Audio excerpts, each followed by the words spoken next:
بسم اللہ الرحمن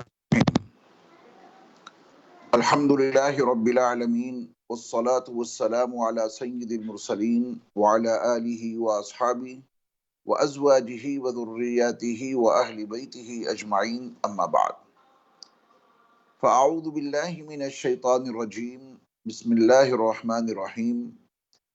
الف لام را تلک آیات الکتاب المبین انا انزلناہ قرآنا عربیا لعلکم تعقلون۔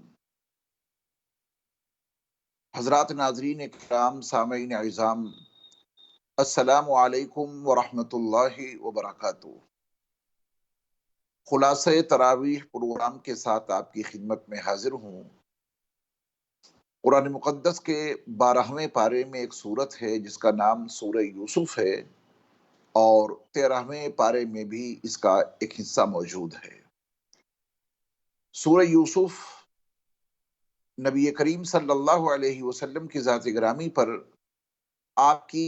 مکی زندگی میں ان حالات میں نازل ہوئی جب مکے میں آپ کے لیے زمین کو بہت حد تک تنگ کر دیا گیا تھا۔ مکۃ المکرمہ میں آپ علیہ الصلوۃ والسلام کی مخالفت اپنے شباب پر پہنچ چکی تھی۔ آپ صلی اللہ علیہ وسلم کو اور آپ کے ماننے والوں کو ہر طرح سے ستایا جا رہا تھا۔ ظلم، تشدد، جبر، استبداد اپنی انتہا کو پہنچ چکا تھا۔ ان نامساعد حالات میں نبی کریم صلی اللہ علیہ وسلم پر سورہ یوسف کا نزول ہوا۔ آپ علیہ الصلوۃ والسلام سے اہل کتاب میں سے کچھ یہود نے یہ پوچھا تھا کہ آپ یہ بتائیں کہ ملک شام سے بنو اسرائیل کس طرح مصر پہنچے۔ آپ کے علم میں جغرافیائی لحاظ سے یقیناً یہ بات ہوگی کہ حضرت یعقوب علیہ السلام اپنی پوری فیملی کے ساتھ بیت المقدس میں رہا کرتے تھے، اور یہ ملک شام کا حصہ ہے۔ حضرت یوسف علیہ السلام کا پورا واقعہ جو آپ کی زندگی سے وابستہ ہے، بچپن کے بعد جو آپ کی زندگی گزری وہ ملک مصر میں گزری۔ تو ان یہود نے حضرت محمد صلی اللہ علیہ وسلم سے یہ سوال کیا تھا کہ آپ یہ بتائیں کہ ملک شام سے بنو اسرائیل کس طرح ملک مصر پہنچے، اس کی کوئی تاریخ آپ ہمیں بتائیں۔ ظاہر بات ہے کہ نبی کریم صلی اللہ علیہ وسلم تو نبی امی تھے۔ آپ نے نہ جغرافیہ پڑھا تھا، نہ آپ علیہ الصلوۃ والسلام نے قوموں کی تاریخ کا مطالعہ کیا تھا، نہ آپ نے کسی آسمانی کتاب کو پڑھا تھا، نہ ایسے مورخین کی مصاحبت آپ نے اختیار کی تھی کہ جو آپ کو اس طرح کے واقعات سے روشناس کرا دیتے۔ سوال کی اہمیت بہت زیادہ بڑھ جاتی ہے، کیونکہ ملک شام کا جغرافیہ الگ ہے اور مصر کا جغرافیہ الگ ہے، اور درمیان میں وادی سینا ہے، خشکی کا راستہ اور پھر بحری راستہ ایک بڑا اہم مسئلہ تھا۔ پھر یہ بنو اسرائیل کس طرح ملک شام سے مصر پہنچے، یہ بھی ایک تاریخی حقیقت تھی جس کو وہی شخص بتا سکتا تھا جس نے جغرافیہ کے ساتھ ساتھ قوموں کی تاریخ پڑھی ہو، قوموں کا عروج و زوال پڑھا ہو، اور بنو اسرائیل کی اس تاریخ کا بھرپور انداز میں مطالعہ کیا ہو کہ جب بنو اسرائیل کے لیے وہ راستہ واضح ہوتا ہے کہ وہ ملک مصر جائیں۔ نبی صلی اللہ علیہ وسلم کے اس سوال پر اللہ تعالیٰ نے اس سورت کو نازل کیا۔ اس میں حضرت یوسف علیہ السلام کا قصہ نہایت تسلسل کے ساتھ اور بہت ہی مربوط انداز میں بیان ہوا ہے۔ قرآن اگرچہ کوئی قصوں کی کتاب نہیں ہے، قرآن یقیناً کوئی تاریخ کی کتاب نہیں ہے، لیکن اس کے باوجود اس میں قوموں کے عروج و زوال کا بھرپور انداز میں تذکرہ موجود ہے۔ قوموں کی تواریخ اس کے اندر موجود ہے، قوموں کے زندگی گزارنے کے طریقوں پر بحث کی گئی ہے، قوموں کے عروج و زوال کو بھرپور انداز میں اللہ تعالیٰ نے اس میں بیان کیا ہے۔ تو اسی طرح اللہ تعالیٰ نے حضرت یوسف علیہ السلام کے اس قصے کو نہایت مربوط اور مسلسل انداز میں بیان کیا ہے، یوں کہا جائے تو بات بالکل برحق ہے کہ اللہ تعالیٰ نے اتنے تسلسل کے ساتھ اور اتنے مربوط انداز میں کسی اور نبی، کسی اور رسول یا کسی اور قوم کی تاریخ یا ان کے قصے کو بیان نہیں کیا۔ حضرت یوسف علیہ السلام کے اس قصے کی ایک انفرادیت یہ بھی ہے کہ اس میں تسلسل بھی ہے، اور اس کے اندر ربط بھی بہت زیادہ ہے، اور اس کے اندر طویل قصہ اللہ تعالیٰ نے بیان کیا ہے سورہ یوسف میں حضرت یوسف علیہ السلام کا۔ اور نبیوں اور رسولوں کے قصے بھی قرآن میں مذکور ہیں، لیکن الگ الگ پاروں میں، الگ الگ حصوں میں، الگ الگ صورتوں میں، اور قصوں کو الگ الگ ٹکڑوں میں بیان کیا گیا ہے۔ لیکن حضرت یوسف علیہ السلام کا قصہ اس مقام کے علاوہ، اس صورت کے علاوہ کسی اور مقام پہ اللہ نے بیان ہی نہیں کیا، اور بیان کیا تو اتنے مربوط انداز میں، اتنے تسلسل کے ساتھ، اتنے طویل طریقے پر کہ اتنا طویل قصہ قرآن مقدس میں کسی اور نبی، کسی اور رسول کا نہیں، کسی اور قوم کا نہیں۔ اس لیے سورہ یوسف کی اہمیت بہت زیادہ بڑھ جاتی ہے۔ یہ قرآن یقیناً قصوں کی کتاب نہیں ہے، لیکن پھر بھی قرآن میں قصوں کے لیے آیات کا نزول ہوا۔ مفسرین نے جو تتبع کیا ہے اس کے تناظر میں عرض کرتا ہوں کہ قرآن مقدس میں 1000 آیتیں اللہ تعالیٰ نے قصوں کو بیان کرنے کے لیے نازل فرمائی۔ وہ قصے الگ الگ انداز میں، ٹکڑوں میں قرآن مقدس میں، دیگر پاروں میں، متعدد رکوعات میں اور متعدد صورتوں میں موجود ہیں۔ حضرت یوسف علیہ السلام کا قصہ بہت مربوط اور مسلسل ہے اور بہت طویل ہے۔ قرآن میں جہاں کہیں بھی کوئی قصہ مذکور ہو، کسی نبی کا یا کسی رسول کا یا قوموں کے عروج و زوال کی کوئی تاریخ مذکور ہو، تو اس کے اندر بڑی حکمتیں پوشیدہ ہوتی ہیں، اس کے اندر بڑی اہم رہبری اور رہنمائی کے حصے پوشیدہ ہوتے ہیں، کیونکہ یہ کتاب قرآن مقدس کتاب ہدایت ہے۔ الف لام میم ذالک الکتاب لا ریب فیہ ھدی للمتقین، شہر رمضان الذی انزل فیہ القرآن ھدی للناس، یہ قرآن کتاب ہدایت ہے۔ ان ھذا القرآن یہدی للتی ہی اقوم، سب سے بہترین راستہ دکھانے والی کتاب یہ قرآن مقدس ہے۔ تو جب کتاب قرآن ہدایت ہے، جب یہ کتاب کتاب ہدایت ہے، تو اس کے اندر جتنے بھی قصے مذکور ہوئے ہیں، چاہے وہ قصہ مختصر ہو یا طویل، چاہے وہ مربوط ہو یا منقطع انداز میں اس کو الگ الگ ٹکڑوں میں پیش کیا گیا ہو، قرآن کے بیان کردہ قصے کے ہر حصے میں ہمارے اور آپ کے لیے رہبری اور رہنمائی کے راز پوشیدہ ہیں، حکمت کی باتیں پوشیدہ ہیں۔ تو آج سورہ یوسف کے اندر اللہ تعالیٰ نے جو حکمتیں اور ہمارے اور آپ کے لیے ہدایت کا سامان رکھا ہے، اس عنوان سے اس کو دیکھیں۔ ظاہر بات ہے کہ اتنے طویل قصے کو، اتنے مربوط واقعے کو اس چھوٹی سی مختصر سی نشست میں تو بیان نہیں کیا جا سکتا، لیکن اس کے کچھ حصے آپ کی خدمت میں پیش کرنے کی ضرور کوشش کروں گا۔ حضرت یوسف علیہ السلام نے اپنے بچپن میں خواب دیکھا تھا کہ 11 ستارے ان کے سامنے سجدہ ریز ہیں، اور سورج بھی انہیں سجدہ کر رہا ہے، چاند بھی انہیں سجدہ کر رہا ہے۔ یہ بڑا عجیب خواب تھا، اور خواب کسی کو بھی نظر آ سکتا ہے۔ اور یہاں یہ بات ملحوظ خاطر رہے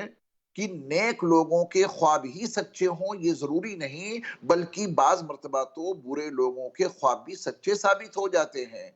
کفر اور شرک بھی خواب کی سچائی میں بعض مرتبہ رکاوٹ نہیں ڈالتا۔ خود حضرت یوسف علیہ السلام کے ساتھ جیل میں جن 2 نوجوانوں نے ایک خواب دیکھا تھا، اپنا اپنا خواب دیکھا تھا، الگ الگ خواب دیکھا تھا، یقیناً وہ مومن نہیں تھے، لیکن خواب ان دونوں کا بالکل سچا تھا۔ حضرت یوسف علیہ السلام نے ان کو خواب کی جو تعبیر دی تھی وہ بالکل سچی تھی۔ خود عزیز مصر نے خواب دیکھا تھا، اس کے 2 حصے تھے، وہ عزیز مصر کا خواب بھی بالکل صحیح ثابت ہوا۔ تو خواب کی سچائی ایک الگ موضوع ہے، ایمان اور کفر ایک الگ موضوع ہے۔ ضروری نہیں کہ ایمان والوں کے ہی خواب سچے ہوں، بلکہ بعض مرتبہ اللہ تعالیٰ کفر اور شرک کی حالت میں جو لوگ خواب دیکھتے ہیں ان خوابوں کو بھی سچا ثابت کر دیتا ہے۔ خواب ایک مستقل موضوع ہے، کبھی موقع ملا تو میں آپ ناظرین اور سامعین کو انشاءاللہ تفصیل کے ساتھ اس موضوع پر گفتگو آپ کی خدمت میں پیش کروں گا۔ حضرت یوسف علیہ السلام نے یہ عجیب خواب دیکھا کہ 11 ستارے ان کے سامنے سجدہ ریز ہیں، اور سورج بھی انہیں سجدہ کر رہا ہے، چاند بھی انہیں سجدہ کر رہا ہے۔ چھوٹے سے یوسف نے اپنا یہ خواب اپنے والد گرامی سیدنا یعقوب علیہ السلام کی خدمت میں حاضر ہو کے سنایا کہ ابا حضور، میں نے ایسا ایسا خواب دیکھا ہے۔ والد گرامی چونکہ اپنے وقت کے نبی تھے، جلیل القدر نبی تھے، حضرت اسحاق علیہ السلام کے صاحبزادے ہیں، حضرت ابراہیم علیہ السلام کے پوتے ہیں، حضرت یعقوب علیہ السلام، تو انہوں نے وہ سب کچھ سمجھ لیا جو انہیں سمجھنا چاہیے تھا۔ بیٹے یوسف کا یہ خواب سن کر جو کچھ سمجھنا چاہیے تھا، یعقوب علیہ السلام نے وہ سب کچھ سمجھ لیا، اور فوری طور پر اپنے بیٹے یوسف کو یہ نصیحت کی کہ بیٹا، اپنا یہ خواب اپنے بھائیوں میں سے کسی کے سامنے ذکر نہ کرنا، ورنہ وہ تمہارے دشمن بن جائیں گے۔ حضرت یوسف علیہ السلام نے والد گرامی کی اس ہدایت کے مطابق اپنا خواب اپنے بھائیوں کے سامنے بیان تو نہیں کیا، لیکن کچھ نہ کچھ ان بھائیوں نے محسوس ضرور کر لیا تھا۔ ان کو ایک احساس یہ ہونے لگا تھا کہ ابا جان یعقوب علیہ السلام جتنی محبت، جتنی الفت، جتنا پیار یوسف کو دیتے ہیں، وہ اتنی محبت ہمیں نہیں دیتے، اتنے پیار سے ہم کو نہیں نوازتے، اور پھر یہی صورتحال ان کے لیے حسد کا ذریعہ بن گئی، اور ان بھائیوں نے پھر حضرت یوسف علیہ السلام کو راستے سے ہٹا دینے کا مضبوط اور پختہ تہیہ ارادہ کر لیا اور عزم مصمم کر لیا۔ 10 بھائیوں نے آپس میں مشورہ کیا کہ یوسف کو راستے سے کس طرح ہٹایا جائے کہ ابا جان یعقوب علیہ السلام کی ساری توجہ، ان کی ساری محبت، ان کا پیار ہماری طرف متوجہ ہو جائے، اور ابا یعقوب کی محبتیں ہمیں زیادہ زیادہ حاصل ہو جائیں۔ اس سلسلے میں ان لوگوں نے اپنے مشورے کیے اور ابا یعقوب کی خدمت میں حاضر ہو کر عرض کرنے لگے کہ ابا جان، آپ یوسف کو ہمارے ساتھ کیوں نہیں بھیجتے؟ ہم لوگ باہر جاتے ہیں، بھاگ دوڑ کرتے ہیں، کھیلتے کودتے ہیں، بڑا مزہ آتا ہے۔ آپ یوسف کو ہما وقت اپنے پاس رکھتے ہیں، ہمارے ساتھ کیوں نہیں بھیجتے؟ آپ ان کو ہمارے ساتھ بھیجیں، یہ بھی ہمارے ساتھ جا کے بھاگ دوڑ کریں، کھیلے کودیں، ذرا اچھا لگے گا۔ تو اس موقع پر یعقوب علیہ السلام نے جو عذر پیش کیا تھا کہ میں اپنے لخت جگر یوسف کو تمہارے ساتھ کیوں نہیں بھیجتا، اس کو قرآن نے ان الفاظ میں بیان کیا ہے کہ مجھے اس بات کا خطرہ ہے، وَأَخَافُ أَن يَأْكُلَهُ الذِّئْبُ، مجھے اس بات کا غم ہے، اس بات کا غم، اور اس بات کا احساس مجھے ستاتا رہتا ہے کہ اگر میں یوسف کو تمہارے ساتھ بھیج دوں تو مجھے اس بات کا خوف ہے کہ یوسف کو کوئی بھیڑیا نہ کھا جائے، اور تم غفلت کے شکار رہو، تم غفلت میں مبتلا رہو، کھیلنے کودنے جاؤ، تم غفلت میں پڑ جاؤ، میرے بیٹے یوسف کو کہیں بھیڑیا نہ کھا جائے۔ حضرت یعقوب علیہ السلام کا یہ جملہ دراصل بہت تہوں کو الٹنے والا ہے، بہت گہری بات آپ نے کہی ہے اپنے بیٹوں کے سامنے۔ انی اخاف ان یاکلہ الذئب، اس جملے میں آپ نے بہت کچھ کہہ دیا، سمجھداروں کے لیے اس میں سب کچھ موجود تھا۔ بھائیوں نے حضرت یوسف علیہ السلام کے لیے ایک تجویز یہ رکھی تھی کہ اس کو قتل کر دو، اس کی لاش کو کہیں ٹھکانے لگا دو، پھر ابا یعقوب کو پتہ بھی نہیں چلے گا کہ ہم نے یوسف کے ساتھ میں کیا کیا، اور یوسف دنیا کے کس کونے میں کھو گیا، کہاں چلا گیا، ابا یعقوب کو کچھ پتہ بھی نہیں چلے گا۔ لیکن حضرت یوسف علیہ السلام کے بھائیوں میں ایک بھائی تھے جن کا نام یہودا تھا، ان کے دل نے اس تجویز کو پسند نہیں کیا کہ ہم بھائی ہیں، ایک باپ کا خون ہماری رگوں میں گردش کر رہا ہے، جو خون ہماری رگوں میں گردش کر رہا ہے ابا جان کا، وہی خون یوسف کی رگوں میں گردش کر رہا ہے، یہ کہیں سے کہیں تک مناسب نہیں ہوگا کہ یوسف کو ہم اپنے ہاتھوں سے ذبح کریں۔ ہاں، کسی گمنام کنویں میں ڈال دو، کوئی قافلہ آئے گا پانی بھرنے کے بہانے، اس میں کوئی ڈول ڈالے گا، ہو سکتا ہے اس کے ہاتھوں لگ جائے، وہ نکال کے لے جائے، ہم سے کوئی مطلب نہیں، اور اگر ان کی موت ہی مقدر ہے تو اسی کنویں میں کیڑے مکوڑے ہوں گے، زہریلے جانور ہوں گے، وہ ان کو ان کی زندگی سے ہٹا کر کے موت کے منہ میں پہنچا دیں گے، لیکن ہم اپنے ہاتھوں سے یوسف کو ذبح کریں، یہ کہیں سے کہیں تک مناسب نہیں۔ یہودا کے اس مشورے پر ان بھائیوں نے اتفاق کر لیا، اور حضرت یوسف علیہ السلام کو لے کر وہ چلے۔ حضرت یوسف علیہ السلام کے بارے میں ان بھائیوں نے ابا یعقوب کو بڑا اطمینان دلایا تھا کہ ابا حضور، یہ کیسے ممکن ہے کہ ہم جیسے جوان لوگ، ہم جیسے طاقتور لوگ موجود رہیں اور ہمارے بھائی یوسف کو بھیڑیا کھا جائے، یہ تو ممکن نہیں۔ قالوا لئنک لہ الذئب ونحن عصبہ انا اذا لخاسرون۔ بھائیوں نے اس طرح اپنے یوسف علیہ السلام کے بارے میں، اپنے بھائی یوسف کے بارے میں ان تمام نے مل کر کے حضرت یعقوب علیہ السلام کو اطمینان دلایا تھا کہ آپ بالکل مطمئن ہو کر یوسف کو ہمارے ساتھ بھیجیے، یوسف کو کچھ نہیں ہو سکتا، ہم اس کو پوری حفاظت سے لے جائیں گے اور اپنی حفاظت میں رکھیں گے اور واپس لائیں گے۔ حضرت یوسف علیہ السلام کو یہ بھائی لے کر چلے جہاں کنعان میں حضرت یعقوب علیہ السلام کا قیام تھا، جس بستی میں،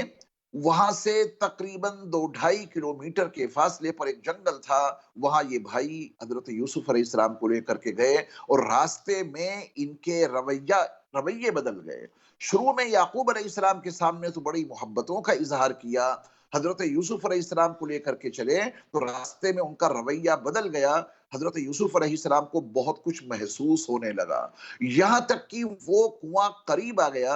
جس کنویں میں حضرت یوسف علیہ السلام کو ڈالنے کا ان لوگوں نے منصوبہ بنایا تھا۔ حضرت یوسف علیہ السلام کو یہ 10 کے 10 بھائی کنویں کے قریب لے گئے، آپ کا پیرہن اتارا،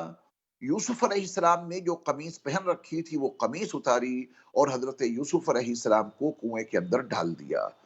حضرت یوسف علیہ السلام کو کنویں کے اندر ڈالا ہے ان کے بھائیوں نے،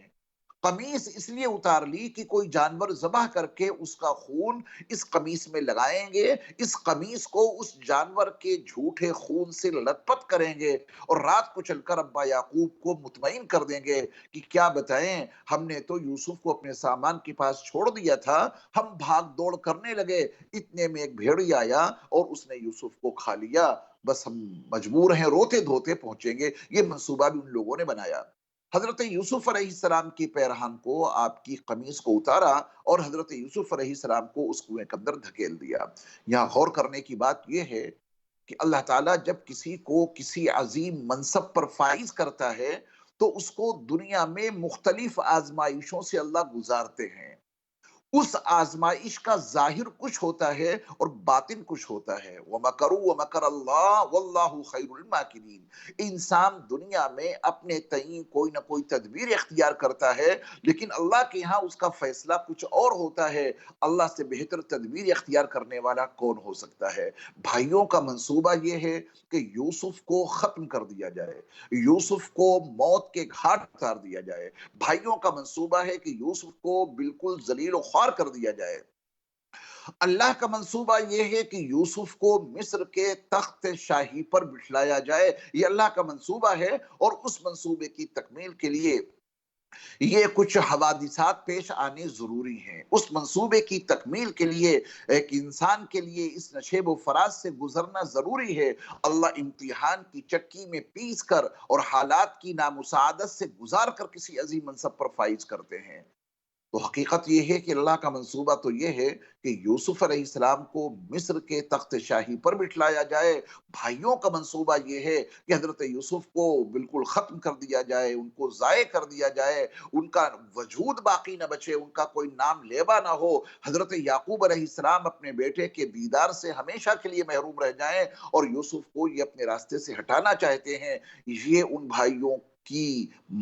چالاکیاں ہیں، یہ ان کا مکر و فریب ہے، یہ ان کی عیاری ہے، یہ ان کی حرکتیں ہیں، یہ ان کا مکر و فریب ہے۔ اور اللہ کا منصوبہ یہ ہے کہ یوسف کو اس حوالے سے کہ اس کو کنویں میں ڈالیں اور یوسف علیہ السلام کو یہاں سے نکال کے اللہ تعالیٰ